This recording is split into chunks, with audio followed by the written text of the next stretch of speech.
Jak ty się zaczynasz obrażać, wycofywać, zamykać, no to coś jest nie tak, popracuj nad tym, bo nie ma szans na zdrowe relacje. Jeżeli ktoś przy tobie będzie musiał się pilnować, tak, że nie wiem, co mogę powiedzieć, bo tu dotknę jej czułego punktu i się znowu schowa do muszli.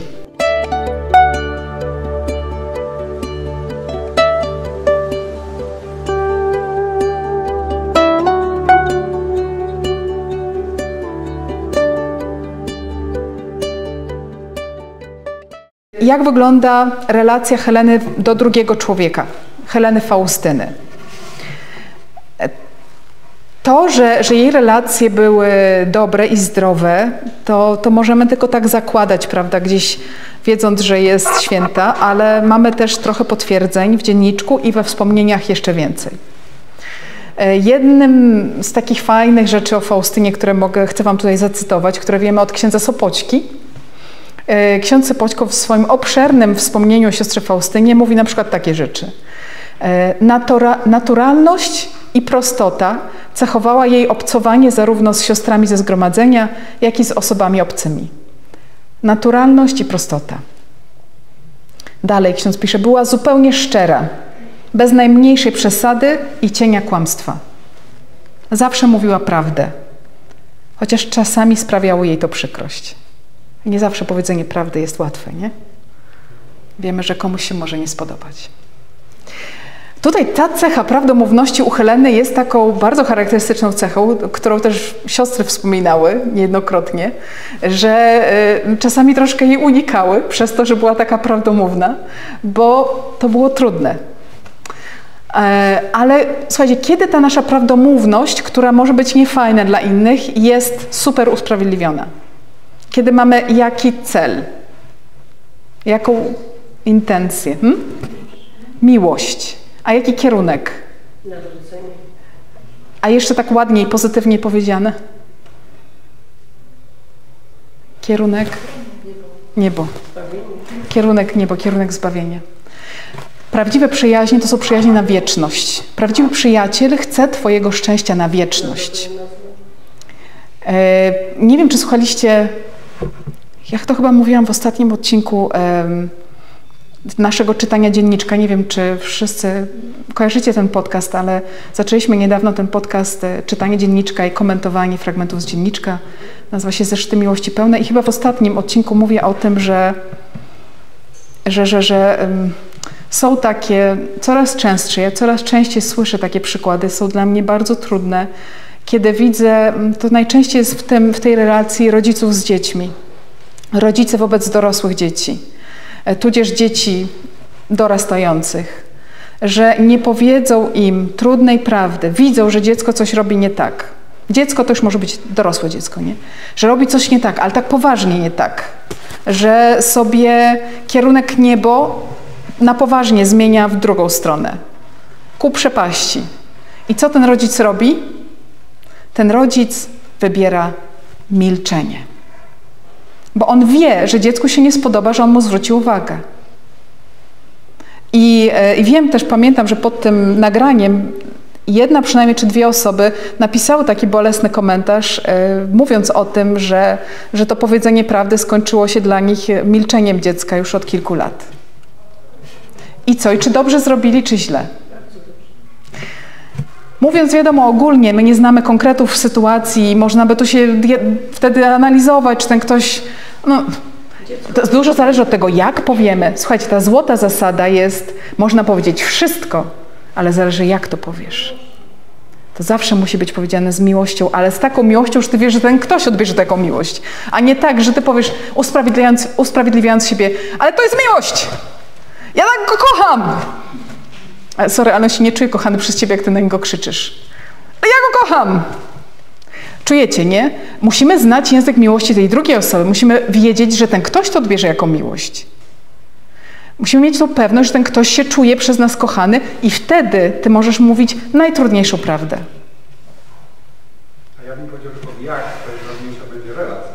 Bo jeśli mamy tą relację z drugim człowiekiem, to nawet powiem to w sposób nie najlepszy, to mając tą relację... To prawda. To może lubić. Tak. Jak mam, tu powiem do mikrofonu, bo nie miałeś mikrofonu, że jak mam relację z tym drugim człowiekiem, czyli więź miłości, to wtedy nawet jak ja nakrzyczę, to ten ktoś i tak pomimo tej agresji słownej, mam nadzieję, że będzie wiedział, że za tym jest miłość. Tylko ten mój ukochany człowiek ma problemy z nerwami i tyle. Ale kocha mnie na pewno. Życie by za mnie oddał. To prawda, to jest ważna uwaga, dzięki. No więc tak, Helena rzeczywiście, Faustyna była kimś takim, kto mówiła prawdę prosto, między oczy, ale cudowną miała cechę, że miała to naprawdę wyczucie, ona mówiła w 4 oczy. Jak miała zwrócić komuś uwagę, to ona mówiła to w 4 oczy. Podstawowa zasada zupełnie.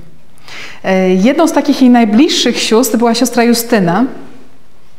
I siostra Justyna też ma bardzo takie obfite wspomnienie o siostrze Faustynie.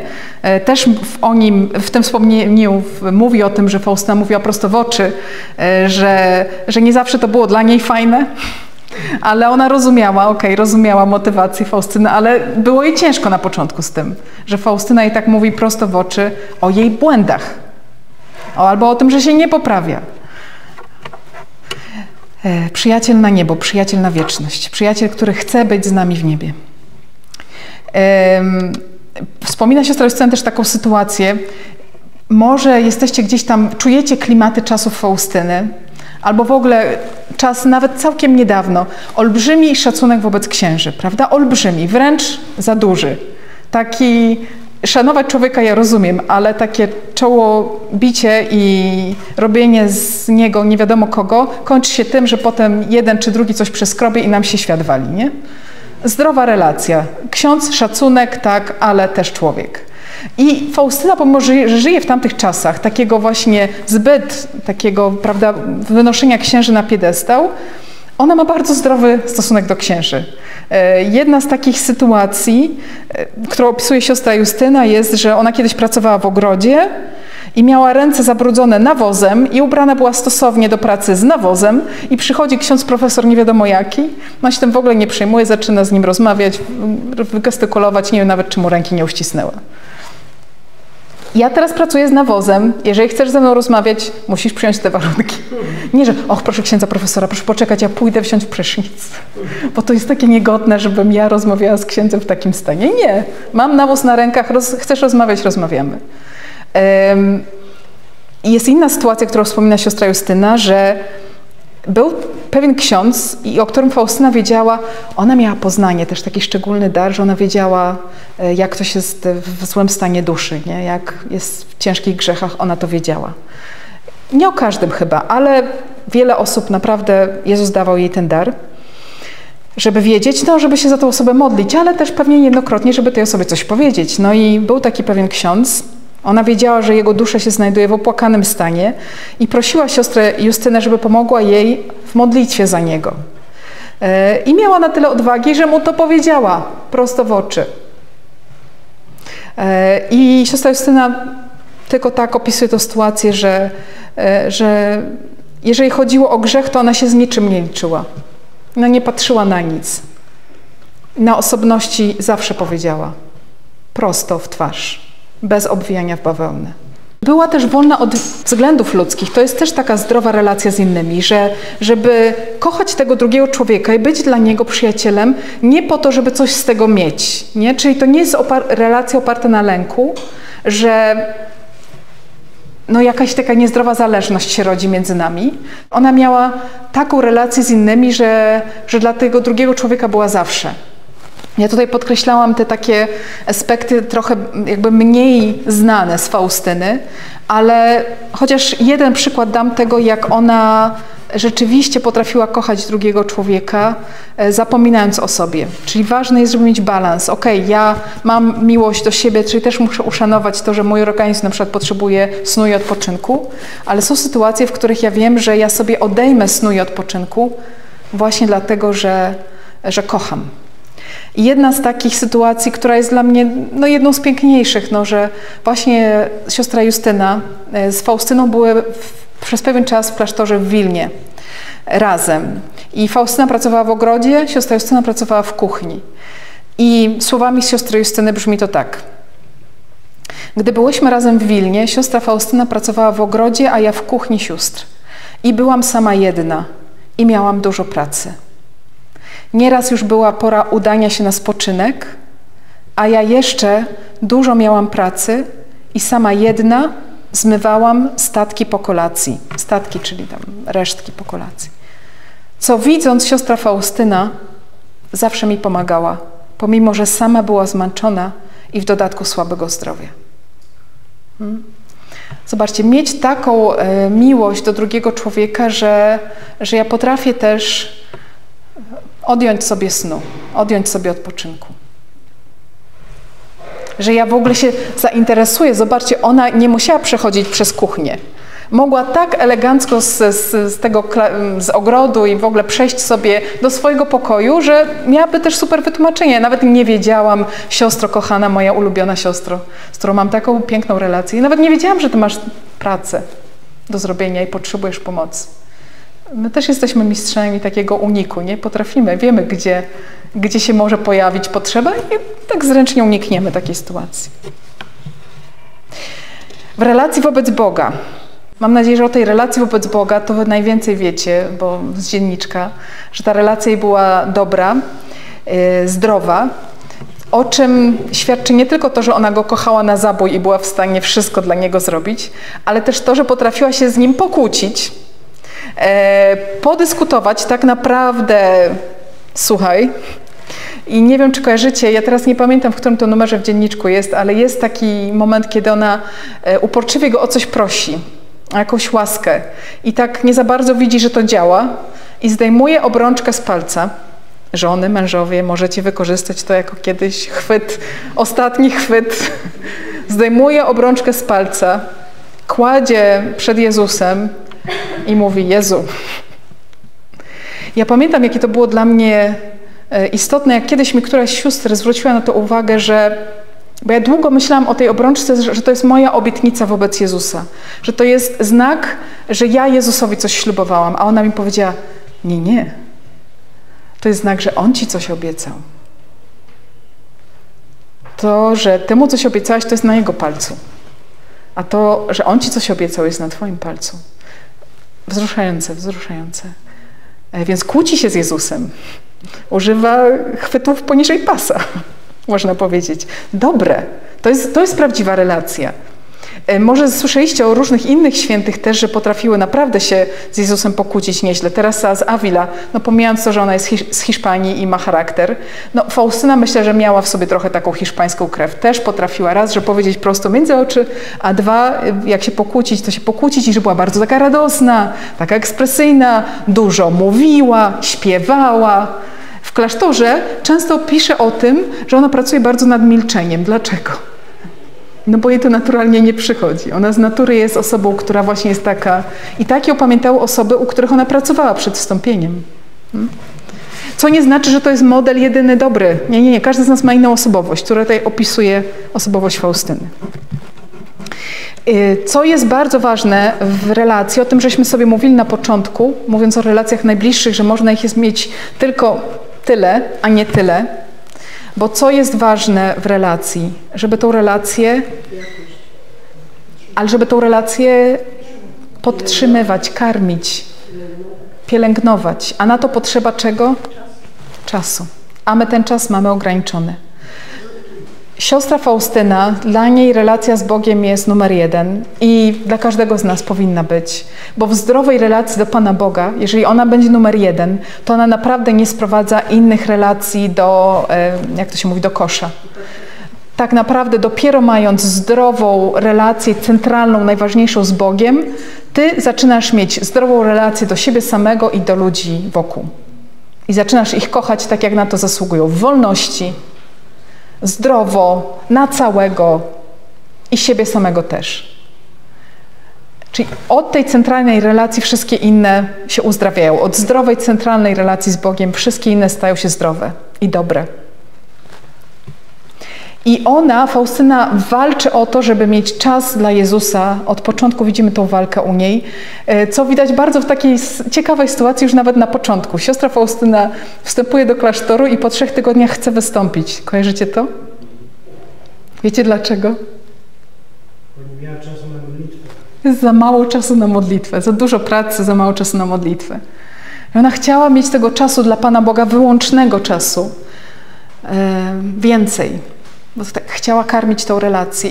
I to jest słuszne pragnienie, ale Jezus jej powiedział, nie, że to jest coś złego w tym pragnieniu, ale powiedział, tu ci przygotowałam wiele łask, tu zostaniesz. I jest genialna rzecz na nasze czasy, która Faustyna nas uczy, że można wejść w taką relację z Panem Bogiem, w tak bliską, że ty potem możesz mieć naprawdę szalone życie, które większość z nas ma teraz. Bardzo zapracowane, zajęte, wiele rzeczy się dzieje, ciągle intensywność, mało czasu, mało czasu, mało czasu. Ale ty możesz tak przeżywać tą swoją zabieganą rzeczywistość, że ona naprawdę będzie przeżywaniem rzeczywistości z Bogiem. Faustyna pisze w jednym z najbardziej znanych fragmentów z dzienniczka: z Nim idę wszędzie. Z Nim idę do pracy, do obowiązku, z Nim idę na rekreację, z Nim idę do snu, z Nim idę, wszędzie idę z Nim. Ona tak potrafi to przeżywać. I to, co na początku mówiliśmy, że dla niej nie ma tego oderwania, że okej, ja jestem z człowiekiem teraz, to jestem z człowiekiem, nie mogę być z Bogiem. Nie, ona potrafi być z człowiekiem i z Bogiem jednocześnie. Nie ma dla niej tego zgrzytu, ale to się dzieje z czasem. Wiecie, z czasem budowania naszej relacji, karmienia, budowania, podtrzymywania, wzrastania w relacji z Bogiem, więzi z Bogiem, my się naprawdę tak, nie wiem, dochodzimy do takiego etapu, że potrafimy być z Nim cały czas i jednocześnie być super skupionym na drugim człowieku, z którym ja teraz rozmawiam, a nie przestając być skupionym na Panu Bogu. To naprawdę jest możliwe. Może pamiętacie Matkę Teresę z Kalkuty? Znaczy, na pewno pamiętacie Matkę Teresę, ale jest taka charakterystyka jej, którą wiele osób powtarzało, że jak ona rozmawiała z Tobą, to ona rozmawiała z Tobą. Pamiętacie to? Czy słyszeliście o tym? To jest genialne dla mnie, że ona naprawdę była cała skupiona na tym człowieku. A jednocześnie wiemy, że ona miała bardzo taką skupioną relację na Panu Bogu, chociaż żyła w wielkiej ciemności, ale cały czas to było w odniesieniu do Pana Boga, non-stop w odniesieniu do Pana Boga. Chcę tutaj zacytować trochę Monikę. Monikę, ta pani psycholog, o której wam mówiłam, zaprzyjaźniona z nami. Rozmawialiśmy trochę o Faustynie i o jej zdrowych relacjach i ona mówi, jak ja patrzę na Faustynę, tak pierwsze, co mi się nasuwa z jej zdrowych relacji, to jest to, że Faustyna, i patrzcie, bierzcie te cechy do siebie, sprawdzajcie, czy wy to macie, albo czy to jest coś, nad czym musicie popracować. Faustyna ma ogromną otwartość w sobie. To jest kobieta niezwykle elastyczna, otwarta. To jest oznaka zdrowości, zdrowych relacji, że jesteś otwarty, elastyczny. Otwarty na inność, na zmianę. Na drugiego człowieka takim, jakim on jest, na zmianę sytuacji, miejsca zamieszkania i w ogóle. Bardzo to widzimy u Faustyny w tym, że ona jest ile lat w klasztorze? 13, nie? 13 lat, a w tylu klasztorach, co ona była przez te 13 lat, to ja nawet już, nie wiem, musiałabym się skupić, żeby policzyć. Miała czasami zmianę co pół roku. Miejsce zamieszkania, wiecie, że psycholodzy mówią, że zmiana miejsca zamieszkania i pracy jest jednym z największych stresów, jaki przeżywamy. Masz zachwiane poczucie bezpieczeństwa, nie idziesz w zupełnie nowe miejsce, wszystko jest nowe, praca, ludzie, a ona ma czasami wręcz zmieniane co pół roku. I wszędzie się odnajduje. Gdziekolwiek wchodzi, zaczyna od nowa, czasami nie wiedząc nic na ten temat. Idzie do pracy w ogrodzie, opisuje to, że jak pojechała do pracy w ogrodzie, chyba to było w Wilnie, ona nic nie wiedziała na ten temat. Pomimo, że jest dziewczyna z roli, ale widocznie nie pracowała w ogrodzie, może bardziej gdzieś tam przy krowach pomagała czy coś. Nie wiedziała, jak pracować w ogrodzie, ale mówiła, dobra, Jezus mnie nauczy. Otwartość, elastyczność, damy radę. Nie ma problemu. Ona się nie zamyka w jakichś swoich schematach. Często mówimy o tym teraz, jest takie powiedzenie, żeby wychodzić ze swojej strefy komfortu, nie? To jest dobre, to jest dobre, to jest zdrowe i to, jak ktoś potrafi, to też świadczy o tym, że on jest zdrowy, nie? Jak potrafi wyjść ze swojej strefy komfortu. Ma zdrową relację do siebie, do innych, z Bogiem, elastyczność. I człowiek, który dużo mówi, jest zdrowy. Jest. Dlaczego? To nie chodzi o to, żeby, to tak brzmi może, ale chodzi o to, żeby w sobie nie kisić. Nie? To może bardziej to trzeba podkreślić. Nie kiś w sobie, nie tyle, że tam miej słowotok, ale nie kiś w sobie. Ludzie, którzy kiszą w sobie myśli, przeżycia, nie mogą, mogą mieć zdrowe relacje, ale ich to dużo kosztuje i ciężko jest zbudować zdrowe relacje, bo ty nie mówisz człowieku, nie wypowiadasz, co przeżywasz, co jest w tobie, co myślisz, co cię boli, co cię cieszy.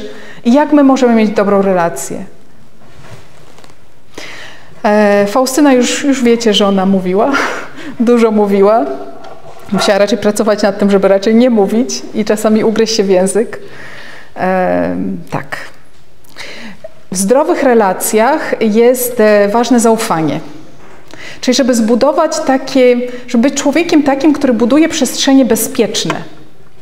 Jeżeli ja chcę mieć relację, muszę zbudować taką przestrzeń bezpieczeństwa dla tego drugiego człowieka, żeby on mógł mi zaufać. Czy ja buduję takie relacje, że ludzie przy mnie czują się bezpiecznie, że oni wiedzą, że mogą mi zaufać.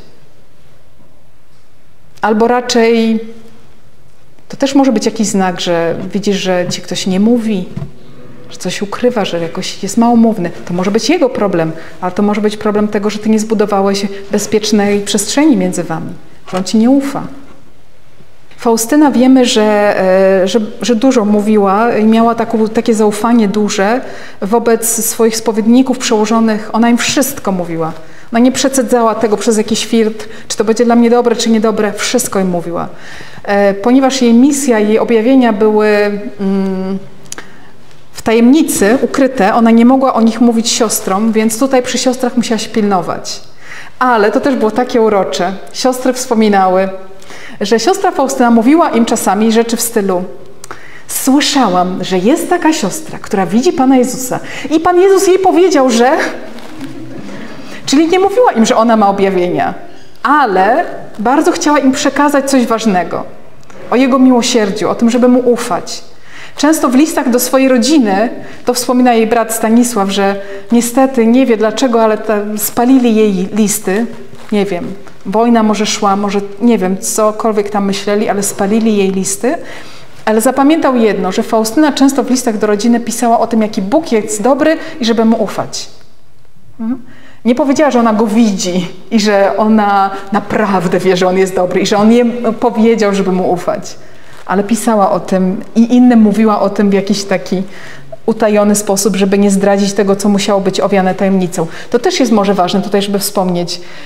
Mówić dużo, na zasadzie nie kisić w sobie, być otwartym na innych, ale zdrowe relacje to są też takie, że ja wiem, co komu.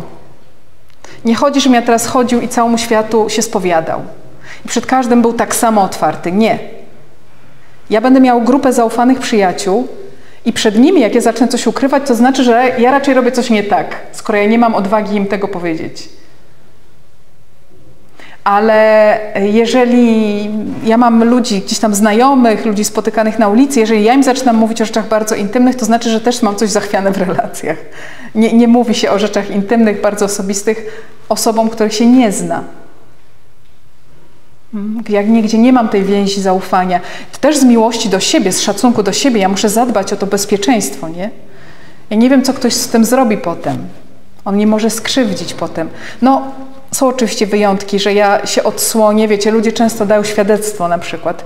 Bardzo takie intymne świadectwo na przykład swojego nawrócenia, gdzie mówią o strasznych grzechach na przykład, w których żyli.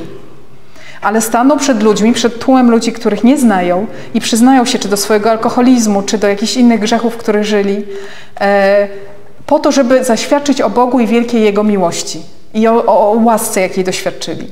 I tu narażają się na to, że ktoś to wykorzysta przeciwko nim. Trudno. Ale, no mówię, no są wyjątki, ale gdzieś reguła jest taka, że nie wszystko wszystkim. Nawet w Piśmie Świętym jest to słynne, mocne zdanie. Kojarzycie z perłami? Nie rzuca się pereł przed świnie. Co jest ważne u Faustyny? Umiała oddzielać fakty od emocji. I to jest właśnie bardzo ważne w budowaniu zdrowych relacji, żeby nie dopowiadać, nie interpretować. Jak nie wiesz, albo zaczynasz sobie coś dopowiadać, to lepiej zapytaj tej osoby. Możesz się zdziwić, że to zupełnie co innego oznaczało, niż ci się wydaje. U Faustyny widzimy też dojrzałość emocjonalną. To jest bardzo ważne w budowaniu zdrowych relacji. Że się, kurczę, nie obrażasz. Nie wycofujesz, nie zamykasz, nie obrażasz, bo ktoś się jakoś tam zachował. No nie, no to dobrze, zachował się nawet źle, zranił cię. Jejku, zabolało. Dobrze, to siadamy i rozmawiamy o tym. Ale jak ty się zaczynasz obrażać, wycofywać, zamykać, no to coś jest nie tak, popracuj nad tym, bo nie ma szans na zdrowe relacje, jeżeli ktoś przy tobie będzie musiał się pilnować, tak, że nie wiem, co mogę powiedzieć, bo tu dotknę jej czułego punktu i się, kurczę, znowu schowa do muszli, nie? Zdrowe relacje, bliskie, no, wymagają dojrzałości emocjonalnej. Faustyna ją miała. Nie ma ani jednej sytuacji w jej życiu, żeby się obraziła, żeby miała focha. Ani jednej takiej sytuacji nie ma opisanej w dzienniczku, ani we wspomnieniach. Nikt jej nie zapamiętał jako tej obrażalskiej, fochowatej, emocjonalnej, takiej niezrównoważonej. Mówili na nią czasami, że ona jest niezrównoważona emocjonalnie, ale to ze względu na to, że mieli jakieś przebłyski tego, że ona ma wizję, nie? Że ona widzi Jezusa. I jakieś szczątki tej wiedzy docierały do ludzi i oni to odbierali czasami, że mówili histeryczka na przykład, nie? To jest takie słowo, które padało w jej stronę. Ale to też było związane z tym, że ona była chora na gruźlicę i przez długi czas ona miała objawy gruźlicy wewnętrznie, ona czuła się chora strasznie, ale nie było zewnętrznych objawów i testy nic nie wykazywały. I to też jest wytłumaczeniem tego, że nazwali ją histeryczką, czyli wygląda na zdrową, powinna pracować, a mówi, że nie może. Czyli jest histeryczka, tak to nazywali wtedy. Ale nie, że ona miała niedojrzałość emocjonalną, to nie. Wszyscy mówili właśnie, zwłaszcza jej spowiednik potwierdzał, zdrowa, emocjonalnie zrównoważona, bardzo taka, jak to się mówi, stąpająca po ziemi i zrównoważona, tak. I to, co jest u Faustyny bardzo, bardzo często powtarzane w świadectwach, fundament też zdrowych relacji, dobrych relacji. Jak myślicie? Co to jest? Dużo było powiedziane, podpowiem wam na literkę P. Zdrowe relacje mogą mieć ludzie, którzy są prawdziwi. Dobrze, tak. To w tą stronę zmierzamy. Szukam słowa prości, ale to o to chodzi. Prostota, autentyczność, prawda. Faustyna była takim człowiekiem, więc mogła mieć zdrowe relacje z Bogiem, ze sobą samym, z drugim człowiekiem. Prosta, autentyczna, była sobą. Czy ja jestem sobą? Czy ja lubię siebie? Ważne pytania. Podsumowując, co jest ważne, by mieć dobre relacje z ludźmi? Wymienię, tak żebyśmy sobie to jeszcze na koniec tak zsumowali. Na podstawie Faustyny, ale to jest ogólna wiedza. Otwartość, szczerość, autentyczność, poszanowanie drugiej osoby z jej odmiennością, elastyczność, otwartość, budowanie poczucia bezpieczeństwa. Tak, i zaangażowanie w tą osobę, zaangażowanie swojego czasu, uwaga jej poświęcona. Tak. I też taka wolność wewnętrzna, że pozwolić też odejść tej osobie. Jak będzie chciała odejść, to pozwolisz odejść. W zdrowych relacjach tak będzie. Toksyczna relacja jest taka, że ty wiesz, że nie możesz odejść. W zdrowej relacji ty wiesz, że ten ktoś cię kocha, ale jak będziesz chciał, to ty możesz w każdej chwili odejść. Przypowieść o synu marnotrawnym. Genialny przykład tego, jak zdrowe relacje wyglądają. On idzie zrobić straszną głupotę, ale on chce to zrobić i ojciec mu mówi, dobrze. Tak. W relacji do samego siebie, co jest ważne, żeby mieć zdrową relację do samego siebie? Mieć czas dla siebie. Być zainteresowanym sobą. Akceptować siebie, nie swoją grzeszność, z tym walczymy, tu się nawracamy, ale akceptuję siebie jako człowieka z taką, a nie inną osobowością, z takim, a nie innym wyglądem. Kocham siebie, a nawet lubię się, lubię ze sobą być. Dbałość o siebie, o swoje zdrowie, o swój rozwój. Faustyna, to jest też taka fajna sytuacja, jak ksiądz przychodzi z wykładem do sióstr któregoś dnia. I wszystkie siostry tak się cieszą, będzie wykład. I Faustyna też już się szykuje, idę na wykład. Tak jak wy dzisiaj chcieliście usłyszeć coś, nie wiem, poznać bardziej Faustynę czy Jezusa. I Faustyna już się tak cieszy i nagle przychodzi przełożona i mówi, że potrzeba zastępstwa, chyba na furcie to było, nie? Że zastępstwo na furcie, że trzeba tam pójść na furtę. I Faustyna taka, ale ja chciałam ten wykład. I chce się rozwijać. Chce rozwijać swoją relację z Bogiem, chce się rozwijać. Słuszne to. No ale przełożona prosi, więc ona mówi, dobrze, amen. I co? I Jezus przychodzi do niej na tą furtę i mówi, że ja ci dam w jedną chwilę tyle tej wiedzy, że spoko. No nie dokładnie takiej powiedział, ale o to chodzi. Więc, no ale miała dobre pragnienie, ona chce się rozwijać. Chce rozwijać relacje z Jezusem, się chce rozwijać, dobrze. No i umiejętność stawiania granic jest ważna, powiedzenia nie. To zależy tutaj od dojrzałości naszej, żebyśmy umieli wyważyć, kiedy jest ta sytuacja, że ja mam właśnie postawić granicę, powiedzieć nie, a kiedy jest ta sytuacja, że ja mam właśnie powiedzieć okej, poświęcę się, ale nie w tym takim poświęcę się, tylko tak, zrobię to z miłości, która przekracza siebie. W tym wszystkim, w tych wszystkich relacjach bardzo ważna jest po prostu dobra komunikacja. Żebyśmy byli w dobrym kontakcie z samym sobą, w dobrym kontakcie z drugim człowiekiem, z Bogiem. Komunikacja, komunikować, mówić, dawać znaki, wypowiadać.